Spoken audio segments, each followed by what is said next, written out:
మసక బారితే పర్లేదు, మసక బారితే మనం తుడుచుకోవచ్చు. పగిలిపోయింది. మీరున్నప్పుడు బాగుందా సార్? మీ పార్టీ అధికారంలో ఉన్నప్పుడు బాగుందో లేదో కాలం చెప్పింది కదా. ఇంతకు ముందు ఇలాంటి అపచారాలు జరగలేదు కదా. ఇలాంటి అపచారాలు జరిగినాయా? ఎమ్మడే జరిగితే యాక్షన్ తీసుకుని చెప్పండి.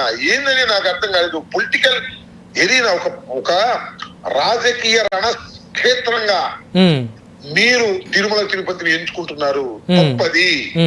తెలుగుదేశం కూటమి ప్రభుత్వం ఒక రాజకీయ రణక్షేత్రంగా పవన్ కళ్యాణ్ గారి సతీమణి గారు అన్నా లెజినోవా వెళ్ళారు, డిక్లరేషన్ ఇచ్చారు, అవనీయాలు అర్పించారు. శభాష్, మెచ్చుకుంటున్నారా? మెచ్చుకుందాం. నేను చెప్తాను వినండి. శభాష్. అయితే ఇక ప్రతి వాళ్ళు వెళ్ళిన వాళ్ళల్లా ఆన్లైన్ చేయాలంటే తప్పు. ఏమిటండి, జగన్మోహన్ రెడ్డి గారు ముఖ్యమంత్రిగా ఉండి వెళ్లి పట్టు వస్త్రాలు సమర్పిస్తే ఇవాళ కొత్తగా వెళ్ళి నువ్వు డిక్లరేషన్ ఇవ్వమంటావు? That is politics.